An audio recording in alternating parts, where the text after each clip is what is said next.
السلام عليكم ورحمة الله تعالى وبركاته كل تونا سند لهانتي مداود يا صاحب يا halkani waa bartaan YouTube-ka ku leenahay dalka TV Media ku soo dhawaada wararkeena daawadayaal waxaan idin ka codsanaynaa fadlan haddii ay ku tahay markii kugu horeysay bartaan YouTube-ka ku soo biir subscribe la sidoo kale gambaleelka furo like saar muuqaalka siina share garaa la wadaag saaxiibadaada gruubyada ku share garaa sidoo kale asxaabtaada ee dawladnimada markaasi iyo hore socodka mar walba rabta ama niyada ku hayso aad tuhmaysid saaxiib si ay noogu soo biiraan la wadaag waa tahay daawadayaal aad baa u mahadsantihiin sida hufan aad markaasi codsigeena u ajiibteen intii ajiibtay oo aad noola socotaan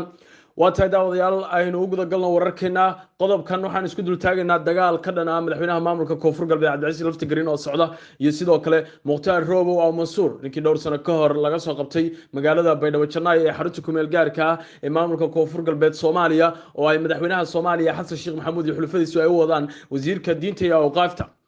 warar ugu dambeeyay oo la isla dhexmarayay saacadihii la soo dhaafay daawadayaal annaguna aynu ka raadinay xogo dhammaystiran ayaa haddaysa wax yar isbedelin boqolkiiba 90 waxaa loo badinayaa in mid ka mid ah wasiirada koonfur galbeed Soomaaliya ka soo galaya uu noqonayo Mukhtaar Roobo oo Mansuur nin hore uga tirsanaa kooxda argixisada ee Al-Shabaab laakiin markii dambe ka goostay isla markaana joogay deegaanada koonfur galbeed halkaas oo uu jabhad markaasi uu isagu watay oo nafsadiisa ku ilaashanayay oo halkaas la joogay laakiin mas'uulka oo madaxweynenimada koonfur galbeed Soomaaliya raadiyay waqtigii tartanka uu socday ayaa dawladda Soomaaliya ay ka codsatay in uu arintaasi joojiyo maadaama ilaa ay hadda si toos ah inkastoo uu ka soo goostay kooxda argixisada ahayd haddana inay wax ku harsan yihiin beesha caalamka ayaa waliba cadaadis dhankiisa ka saartay oo sheegtay inaan markaasi kalsooni wali lagu qabin oo maamul dhan ama state dhan uu ku qabto state-kaas oo wali la daalaa dhacaya kooxda argixisada ah uu hore uga tirsanaa jiray inkastoo Mukhtaar Roobo shakhsiyadiisa lagu tilmaamo nin qowl adkaa inuu ahaa haddana waxa uu ahaa amiir ku-xigeenka kooxda argixisada Al-Shabaab heer sare ayuu ka gaaray yani waxa uu soo qabtay xilal kala gedisan ayuu soo qabtay laakiin waxa uu markaasi ahaa mas'uul jagooyin kala gedisan soo qabtay oo heer aad u sareeyana ka gaaray kooxda argixisada Al-Shabaab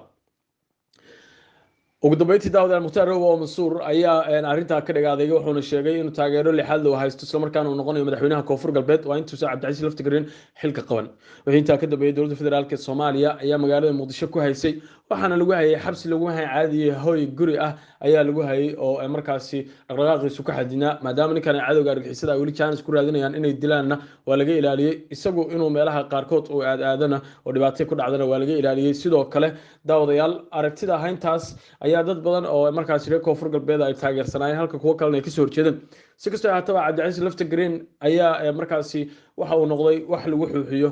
Mukhtaar Roobo oo Mansuur hogaamiye hore kooxaha mucaaradka ah oo ayagu qaarkood markaasi arrimo siyaasadeed kala ayaa had iyo jeerna u doodi jiray Mukhtaar Roobo oo Mansuur oo markaasi isagu siyaasadda inuu ku soo biiro raba si kastoo haataba Mukhtaar Roobo oo Mansuur ayaa haatan magaalada Muqdisho intii ku sugnaa xataa jaamacado kala gedisan ama heerar kala gedisan oo culum ah qaatay isagoo ka faa'iideystay muddooyinkii uu xirnaa sida uu isagu dhawaan uu sheegay noloshiisuna waa mid aad looga warqabay sida ay xaqiijiyeen qaar ka mid ah familkiisa ugu dambeyntii daawadayaal madaxweyne xasan sheekh maxamuud ayaa waxa uu dagaal la galaya qof alaaliya qofkii maalin nabadii la soo shaqeeyay waxaana dagaaladaasi qayb ka ah lagu qaadi doonaa amaba ragga dagaalada wajihi doona qayb ka ah daawadayaal madaxweynaha maamulka koonfur galbeed Cabdicasiis laftigarin oo dadka ugu horeeya kamid ah kan galmudug Axmed Cabdikaari Qoorqoor iyo sidoo kale kan Hirshabelle oo loo badinayo in laftigiisa ay ku qaadaan weeraro Umar Filish oo ah gudoomiyaha gobolka Banaadir saraakiisha ciidamada iyo cid alaale cidii maalin isla shaqeeyay nabadii nolol ay xaarad doontaa arrintan ayaa ah laba waji ayaa laga leeyahay sida uu noo xaqiijiyay dunaas sare oo reer koonfur galbeed oo ku sugan magaalada Muqdisho kana tirsan xildhibaanada baarlamaanka federaalka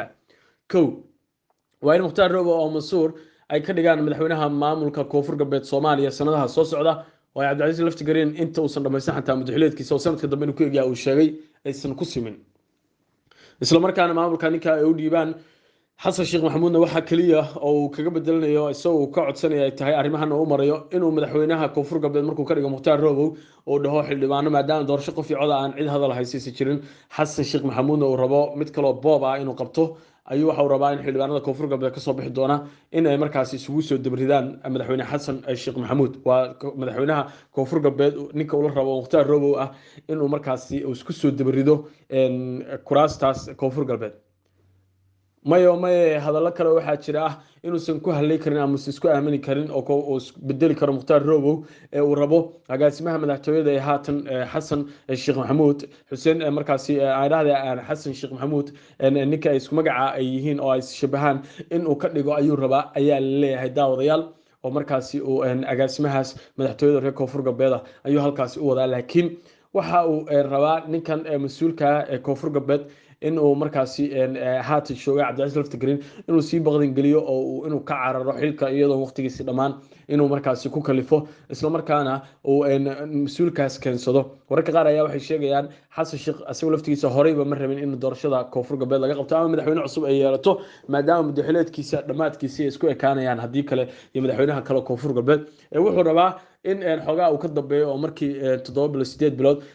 xogaa bahashay aga jiidato xataa ilaa sanad gaarsi wuxuu rabaa inuu Cabdicasiis Laftagreen meesha ka ceyrsado kadibna uu qof geeyo qofkaas oo ujeedka kaliya uu ka leeyahay tahay inuu xildhibaano u soo saaro doorashada 2026 arrimahaas ayaa la fahansan yahay dabada wadayaal dadaalo iyo dagaalo aad u adag ayaa socda oo ay wadaan kullad xildhibaanaha oo nabadda nolol ahaa iyo kuwa taabacsanaa Cabdicasiis Laftagreen iyo Aadan Madoobe isagoo laftiisa aan raali ka ahayn arrintaas sida xogta ay sheegayso iyo waliba Cabdicasiis Laftagreen asagoo dagaalka ku soo wajahan waa u bareeraya oo haddaba Itoobiya ay gacan saar la samaysanayaan ayaa la leeyahay madaxda maamul goboleedyada ee hore nabadda nolol si ay ugu yaraan kursigooda u sii joogaan inta madaxweynaha ka dhiman maadaama handadaad caga jugleen iyo waliba xarig intaba lagu hanjabay qaarkood la sheegay haddii xamar ka degaan inay dhici karto in la afduubto ugu dambeyntii daawadayaal arrimahaasi ayaa soconaya iyadoo golaha wasiirada la filayay saacadaha soo aaday in la magacaabo ama lagu dhawaaqo ayraahde ayaa haddana arrinta safka hore waxa kaga jira golaha wasiirada ee cusub sida xogta ay sheegayso Mukhtaar Robow oo Mansuur walow xildhibaano badan oo ka soo horjeeda ay jiraan haddana lama oga halka ay arrintu ku dambeyn doonto madaxweyne Xasan Sheekh Maxamuud oo hadallo been ah oo halku dhigyo iyo halhays aan soconayn oo been ah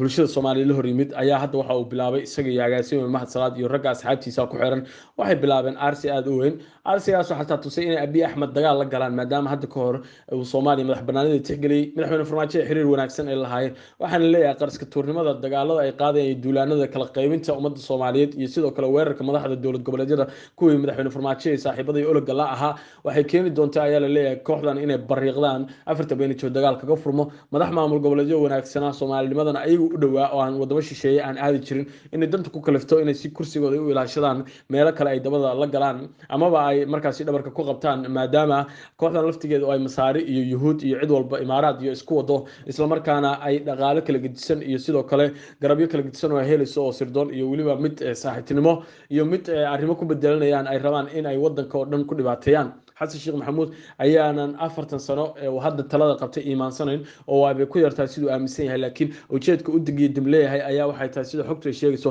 40 sano ee soo socota sidoo isugu diyaar lahaa dadka Soomaaliyeed ayaana ka digaya in arrimaha qaarkood ay kala qaybi karaan